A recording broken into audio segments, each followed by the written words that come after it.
Halo, Assalamualaikum warahmatullahi wabarakatuh. Jadi, pada kesempatan kali ini, aku mau bahas soal-soal SKB ya teman-teman. Nah, sebelum kita bahas soal, yuk tekan tombol subscribe dan nyalakan loncengnya agar kalian tidak ketinggalan video bermanfaat lainnya ya. Kalau sudah, yuk langsung aja kita ke soal nomor 1. Seorang bayi laki-laki baru lahir 1 jam yang lalu di PMB. Hasil pemeriksaan keadaan umum baik, pernafasan 60 kali per menit, suhu 36,5 derajat Celcius. Bidan memberikan penanganan neonatal lanjut pada bayi baru lahir. Pencegahan infeksi apakah yang sesuai dilakukan dari kasus di atas? A. Tindakan penyuntikan yang bersih. B. Perawatan khusus pada perawatan tali pusat. C. Bersihkan cairan tubuh secara berhati-hati. D. Tunda membersihkan bayi sampai suhunya stabil. E. Pakai sarung tangan dan aroma apron jika menangani bayi. Yang ditanyakan adalah pencegahan infeksi. Jawaban yang paling tepat adalah A. Tindakan menyuntik yang bersih. Lanjut, soal nomor 19. Seorang bayi perempuan berusia 3 bulan dibawa ke posyandu. Hasil pemeriksaan keadaan umum baik, pernafasan 30 kali per menit, suhu 37 derajat Celcius. Pencatatan buku KIA menunjukkan imunisasi terakhir 1 bulan yang lalu, DPT HB HIB. Dosis imunisasi apakah yang diberikan sesuai kasus di atas? A. 0,1 mili, B. 0,5 mili, C. 0,01 mili, D. 0,02 mili, E. 0,05 mili. Untuk jawaban yang paling tepat yaitu yang B. 0,5 mili.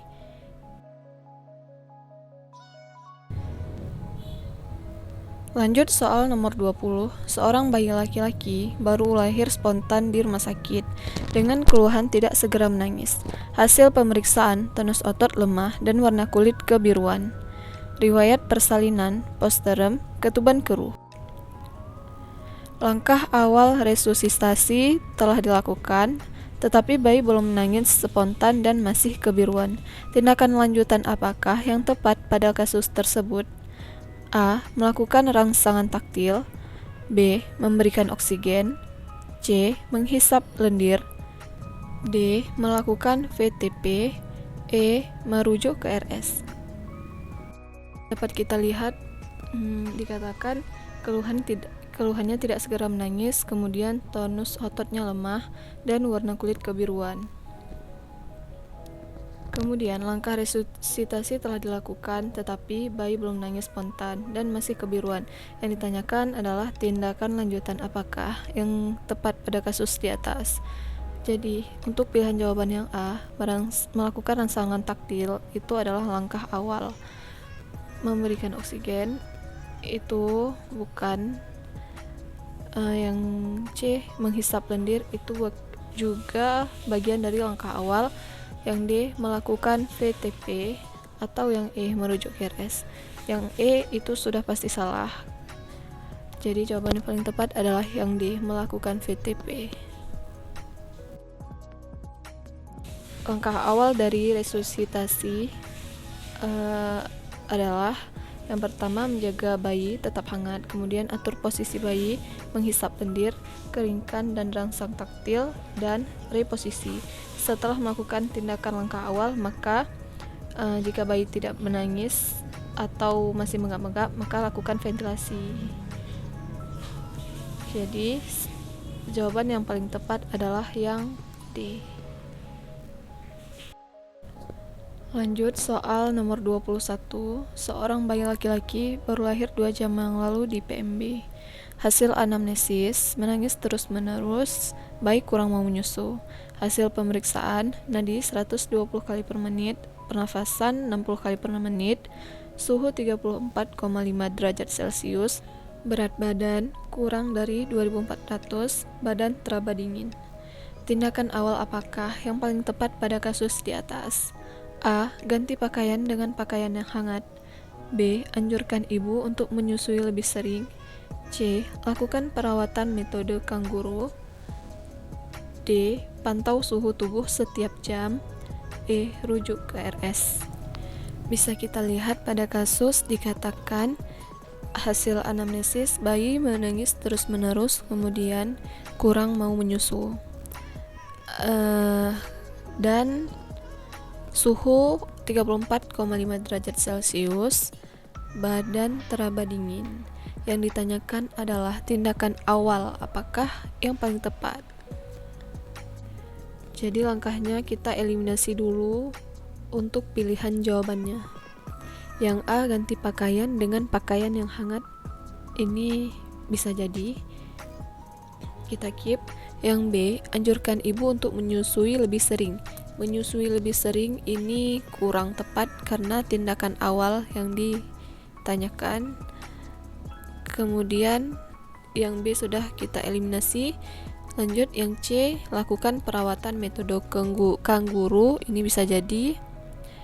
Kemudian pantau suhu tubuh setiap jam. Ini sudah pasti salah karena tindakan awal, bukan tindakan awal yang ini. Kemudian yang E, rujuk ke RS, ini juga bukan pilihan yang tepat. Jadi jawaban yang paling tepat antara A dan C.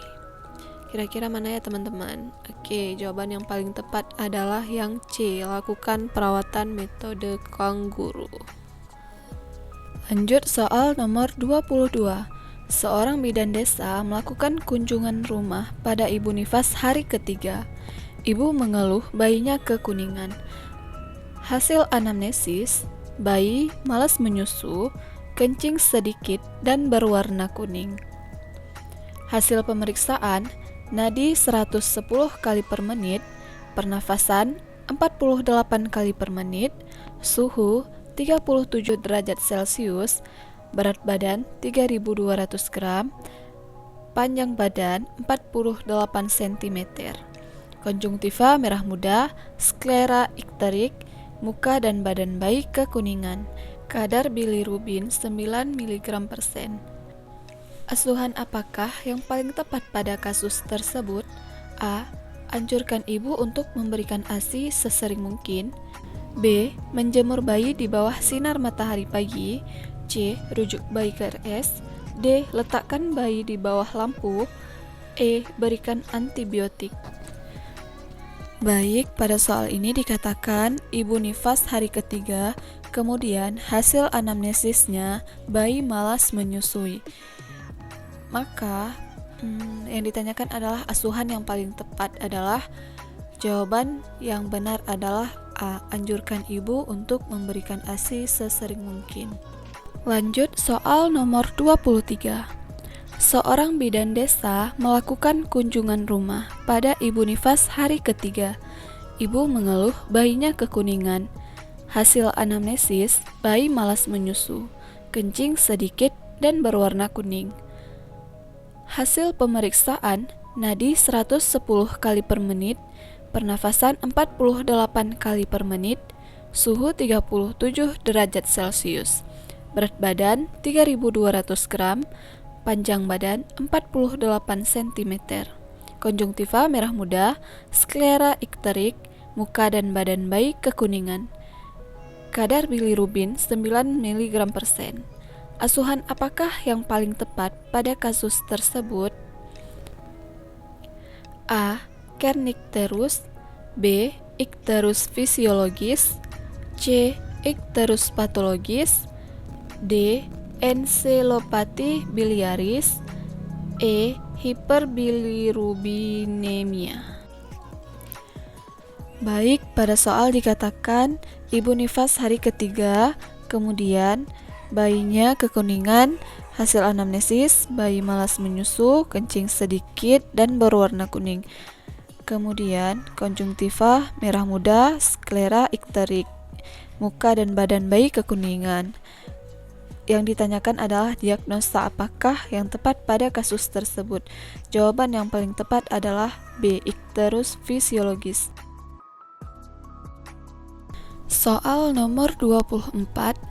Seorang perempuan umur 30 tahun G1P0A0 hamil 32 minggu datang ke Polindes dengan keluhan sering sakit kepala. Hasil pemeriksaan tekanan darah 170/110, nadi 80 kali per menit, pernafasan 20 kali per menit, suhu 36,6 derajat Celcius, TFU 28 cm, letak memanjang, presentasi kepala, belum masuk PAP, DJJ 144 kali per menit, HB 11 gram per sen, protein urin positif 3. Diagnosis apakah yang dapat ditegakkan pada kasus di atas? A. Eklamsi, B. Hipertensi, C. Preeklamsi, D. Superimpos preeklamsi, E. Hipertensi dalam kehamilan. Dapat kita lihat pada soal ibu hamil 32 minggu datang ke Polindes dengan keluhan sering sakit kepala. Kemudian hasil pemeriksaannya tekanan darah 170/110. Nah, kemudian protein urinnya positif 3. Jawaban yang paling tepat adalah C. Preeklamsi. Preeklamsi adalah kondisi peningkatan tekanan darah disertai dengan adanya protein urin. Dalam kondisi ini terjadi setelah usia kehamilan lebih dari 20 minggu.